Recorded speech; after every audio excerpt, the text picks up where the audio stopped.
Certainly a fantastic performance from you tonight. Now that you've had a little time to let it soak in, just give us the thoughts on how it played out tonight. Played out how exactly I thought I was going to.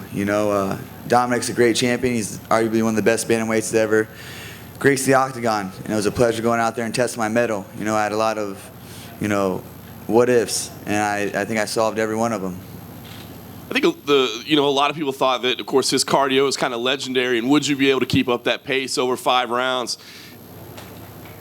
And you definitely started, kind of a very intense pace to start out with, and excitable, and all those things. I mean, did you have to settle yourself down a little bit and get into a rhythm to be able to make it that full 5 rounds? You know what? I come from Team Alpha Male, and that's something they pride themselves on, is a world-class cardio. And that's something that I've always prided myself on since the beginning of wrestling days, boxing days, that the pace that I would push and set and training, my opponents and adversaries wouldn't be able to keep up. And I'm forever grateful for my teammates and coaches to push me day in and day out to keep that cardio and keep that push and to sharpen my skills. So that was never a question. I fight ferocious. I fight like that from first round to 5th round. I was just getting my lungs warmed up. Give me 5 more rounds, I would run it back. Give me 25 more minutes, I would love to do it. I enjoyed it. I was living in the moment, and it was great to go in there and fight one of the best in the world and do what I did. There were a couple times you really had him in trouble, but you didn't overcommit. I mean, was that the plan going in, or did you just not necessarily see the openings for the finish? Why not necessarily, rush all out for the finish? You know what? I was having so much fun in there. I kind of just got caught up in the fight, and he's hurt a lot. I could have jumped on him, took his back, knocked him out. But he's tough. He's here for a reason. He's the best in the world, and he's done what he's been able to do. It's Dominick Cruz, and. I knew he was tough. He's got a big old head, so I know he can absorb a lot of punishment. And he was tough. We were talking back and forth every time we'd hit one of each other, and I loved it. That was fun. I remember looking in the 3rd round when he had blood spewing down his face, and like I said, he was chattering back and forth with me the whole fight. And I said, "You having fun yet?" And he didn't answer me, and I knew right there that was my fight. And despite the trash talk in the lead up to this, and then even in the fight tonight, it seemed like you guys did have a little bit of respect for each other afterwards. Can you kind of share what that was like? Man, if he would have went out there and whooped my ass, I would have shook his hand as coaches and did the same, humble in victory and humble in defeat. But he made me a better person, a better fighter, and that's what it is. I generally don't like the guy. He said a lot of ill words, and like I said, I was going to make him eat every single thing. And it was a great fight. I think we put on a good fight, entertained the crowd, and went out there and delivered a performance, both of us. And like I said, I have a lot of respect for him, always did, but I knew my responsibilities going in there, and that was to get the win and do what I had to do. But like I said, I have respect for him. He was a great champion. He wouldn't be here this long if he wasn't. And lastly, for me, it does seem like T.J. Dillashaw feels he's the #1 contender. Of course, you mentioned his name in the cage afterwards. I mean, is that the fight that you think makes the most sense next? And certainly you deserve some time to enjoy this moment, but I mean, are you already thinking about when a fight like that could take place? You know what? I had so much fun in there. Don's been arguably the best bantamweight in the world. Let's run that shit back. I say let's give him an immediate rematch, and so he can go off in his next chapter of his career and do that. Like I say, he's been great. I would like to give Dominick Cruz a rematch, but it's ultimately up to UFC. But I'm the champion now. I'm the badass dude in my division, so I call the shots. Cody, back here to your left. Hi, oh boy. Congratulations, of course, on the win. Kind of walk me through that 3rd and 4th round, because that's really where you started to take over. The 1st and 2nd were a little closer, but then the 3rd, it seemed like you definitely won the 3rd, then you had the knockdowns the 4th. Did you just have a moment in there where you said, this is it, I'm winning this fight? Here's the thing. I always was comfortable in there. I was just really curious to see his speed, his angles, and everyone believed the hype of him being he's the Matrix, he's a ghost in there. Man, he's great. I'm not taking nothing away from him, but I was almost in shock that he was slow as he was, and his movements and angles and weren't there. Like I said, I kind of was in shock, so I was kind of like, all right, I'm still in here. We're still here fighting. But my coach, Justin Buckle, said, look, the 2 kicks there, he's leading his head in there. I threw that kick and busted his scalp open with a knee, and blood was running down his face, and that's when it changed right there. He did not like that blood running down his face, and that's when I said, Dominick, are you having fun yet? And he didn't answer me, but in the 1st and 2nd round, he would answer me back each time. So that's right then I knew that he was not having fun in the fight, I had to keep the forward pressure and stick to my game plan. Don't get overjealous. Don't go for the knockout. Don't go for the kill. And like I said, I was enjoying it in there. I had so much fun. Great competitor, great champion. It was an honor to fight him. Going into it, everyone made so much of his trash talk, the things he was saying, kind of getting you heated. And I know you had told me beforehand that that's just normal for you. You don't mind that. You like the emotion of that. But then inside the cage, you were the one kind of taunting him and pointing at the cage and things like that. I mean, did you kind of feel that in that moment where all that kind of trash talk came back around, where you were kind of having it inside the octagon? You know what? Like I said, I was just living in the moment. I was having fun out there and enjoying it. And, it was a great fight. I had so much fun in there. But he's a great shit talker. He knows he knows a lot of good words. He speaks well. Shit, I couldn't read till I was in the 3rd grade. I barely graduated high school, so I knew what I was getting into with him. I just knew I didn't get emotional and let his words and his trash talk, get me emotional in there. I know I had to stick to my game plan and my strategy, and I knew I would take over. I'm the more dominant, faster. I'm the better fighter in there, and that proved from 1 round to the 5th round. Obviously, after the fight, you handed the belt to Maddox. I know that was a really special moment for you. We've talked about it numerous times. I mean, what was that like for you? Because, he walked you out for the fight with Henry Briones. Now, you said the next time he would walk you out would be for the title and you would hand him the championship. What was that moment like for you after all the years you spent with him?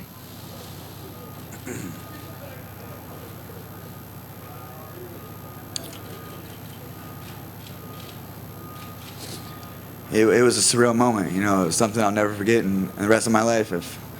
No matter what happens in my life, I'm very thankful for this kid. He came into my life on unfortunate circumstances, and for most of you who don't know, he's battling leukemia at the age of 5 years old, and from my hometown, and we met on those circumstances, but we made the best of it. I wouldn't be here without him. He gave my life redirection and purpose, and in return I fought with purpose and lived every day with more purpose. And this kid, was going through the fight of his life and had a smile on his face and never give up. He didn't have a choice to give up. And the things that I was doing in my life, I was really pissing my life away. I could have gone down the wrong path, kept going down the wrong path, but I believe everything happens for a reason. And as crazy as it might sound, but he was really a turning point in my life, finding him and I gained a little brother and watching him and the help that he helped me through my entire life with his battle. He doesn't even understand how much he's helped me, how much I push in practice when I get tired and feel like I can't go in another round. That 4th and 5th round was, I remember I had his dad send me a picture of him laying on the hospital bed with his port put in his chest, and it was his early onset battle of leukemia, like his first few weeks, and just looked at it and looked at, how far he's came. And what's 10 more minutes, what's 10 more minutes for, to go out there and capture this for him. It wasn't just about me, it was my dream at a young age, but I met him and it became our dream. And it became our night, and now it's his night. And I'm forever grateful for everybody that's been a part of this journey with me, his family, himself. Everybody has had a helping hand to my success and to where I'm at right now. I'm very thankful. And last question, the UFC has done a little bit of a victory tour, I know, with some new champions. They announced you're from Sacramento, but we know you're from Ohio. So I'm kind of curious, what are your thoughts on coming back and headlining a card in your home state at some point now that you are champion? I would love to come back to the great state of Ohio. Born and raised, Midwest is some of the toughest son of the bitches in the world, and that showcases. So I would love to go out there and put on a great scrap in front of my home state. And and do that. So, Lord willing, and the UFC would be able to make it happen. I would love to go there and fight, but wherever. I love to fight. I enjoy the fight, but Ohio would be great. Thank you, Damon. Cody, congratulations on a great performance, and congratulations on what you've done for Maddox in your comments here.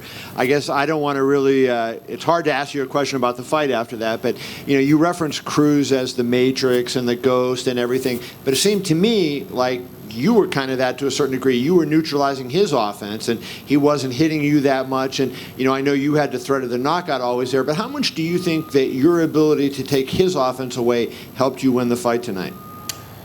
I knew Dominick was different, the way he was acting, getting very emotional. And I could feel that presence off him, There was a different presence of him all week, all fight camp. I really got into his head, and that showed. He fought emotionally, and he didn't have an answer for me. I truly believe that I'm the better fighter, the faster fighter, the stronger fighter, and I wanted it more. But hats off to him. He's amazing. He's great. But yeah, I train hard, and I believe in myself. That's the thing, self-belief, and having a great team, coaches, and people that care about me. Cody, you've gotten to this right here in the front row. You've gotten to this point, the championship, pretty quickly in your career. Do you feel like people were sleeping on you coming into this fight, or do you think it was just a matter of the fact that people needed to see you against top competition to really fully appreciate your skill level? I guess so. There was a lot of what ifs. What if he doesn't? How's his cardio? How is he in the position? And Dominick didn't know either. I knew that he'd be a desperate man in there when he couldn't take me down, when he couldn't get his offense going. And that's what you saw, a desperate Dominick Cruz. A very desperate Dominick Cruz to figure me out. And he was getting hit with hard shots, and that changes the whole game plan of a fight. Granted, he took my shots and kept fighting. Hats off to him. But, for everybody, I can go out there and knock everybody out, but still, he didn't go to the 4th round, or he's never fought a top 5 guy, but I'm consecutively going out there knocking people out. I can see if I was having tough fights with them, but I'm going out there calling my shots, doing what I do best, is knock people out. So this was a very huge win for me, not against even Dominick Cruz, just my performance and going out there and becoming better as a fighter. My next fight, I want to be even better. And this is just a start for me. I'm 11-0. My debut was 4 years ago with a year layoff. I knew what I needed to do was come out to Team Alpha Male. I went out there 3 years ago, and I knew that for me to be a world champion, that's where I needed to go. That's where I needed to be and be around those guys. And those guys have gotten me here. Everyone else has had a helping hand, but Team Alpha Male polished me up and brought this dream to me. They brought this to me. This is them, bread and butter. Uriah Faber, I couldn't do without him. He's the one that paved the way for fighters like myself to have a dream, to have, to have this all. And I'm on part of his team, and it was a step to get on the team, then represent the team, then get in the UFC, and now fight for the title and then win the title. And I'm bringing this shit back to Sacramento where it belongs. And you alluded to my other question there, which is the fact that you had only been to the end of the 3rd round one time in your career. Tonight you go 5 hard-fought rounds. I'm sure it would have been easier physically to get out of there sooner. But in addition to winning the title, is there some satisfaction in having that statement on your record, too, a 5-round fight of the night, so that question is not asked in the future? Well, that's a 5-round fight of the night with one of the best, arguably the best that ever did it. The one that's talked about the cardio king, that pushes the pace and all that. So I think I silenced a lot of the critics. But for me, that was just for myself. I could care less about what the media says, what everyone else says, but about me. Because they're not paying my bills, they're not doing any of that. It's myself. So I'm very satisfied with this win. But I know I have a lot to work on. Like I said, this is just the beginning. I'm just getting started. Cody, this way. You already spoke a little about Uriah Faber. I wanted to ask you about how much did how important was him in the strategy for this fight. I mean, I listened to him. He was telling you to throw the push kick, and he was gelling pretty much the whole fight from the first row. Uriah was a huge part of me being a world champion. He believed in me like I believed in myself. And this is one of the greatest that ever did, that paved the way for fighters like myself. And it just gave me more motivation, more determination, and kept me hungry, when I was struggling to make it. He's like, don't worry about it. You're going to be a superstar. You're going to be a world champion, kid. He's like, do what you're doing. I've never seen anyone like you. Keep training, And he kept me in perspective, kept making me work hard, and knowing that, I guess, looking at the bigger picture and living in the moment and enjoying it. That's one thing, just enjoying the whole process. And, we hugged each other after the fight, man. And he made me cry, we cried together, it was happy tears, it was amazing. So we shared that moment together, and it's great. It's been great to be a part of the team. I remember coming out there 1-0, a year layoff from injuries, from brain trauma. And I said, you know what, I'm not losing any more time in my life and my passion. I got to go out there and challenge myself against the best team in the world. And I took myself out to Sacramento, California, showed up on the mats covered in tattoos, and Uriah and Team Alpha Male put me through the damn gauntlet. And I remember this vividly, walking off the mat, shaking Uriah Faber's hand. He said, what do you want to do, kid?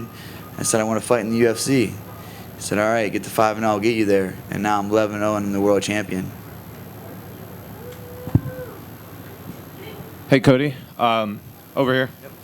Bantamweight has had some great fighters, Faber, Cruz, even Miguel Torres before that. But they've never had a Conor McGregor. Are you thinking about yourself in terms of being that star at that next level, building the bantamweight division up like BJ built lightweight, like Conor built featherweight, bringing notoriety to the bantamweight division? I mean, the bantamweight division's on fire right now. That's all because of Uriah Faber. He's the OG, WEC king of the, he's the champion of the world, featherweight world champ. He's the reason why it is the way it is. I'll never forget the roads that he's paved for fighters like myself. So I mean, it's always been on fire, and he's the one that kept it lit.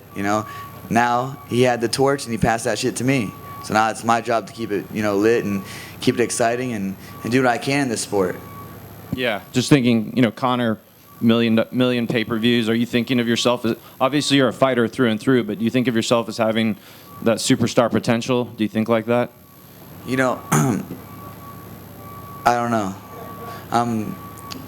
I'm thankful for this moment, and if I'm ready I was prepared for what a win will bring to me and also what a loss would bring to me, and I'm just thankful.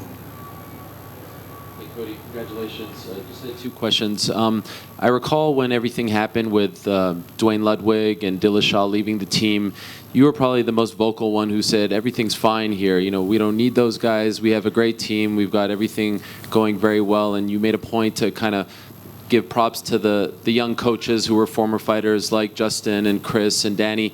And I'm wondering if you felt a responsibility not only for yourself and for Uriah and for Maddox, but this kind of validates them as a coaching staff as well, as great as you fought, if you feel like you did something big for them as well. It wasn't me that did something big for them, it's what they did for me, every day.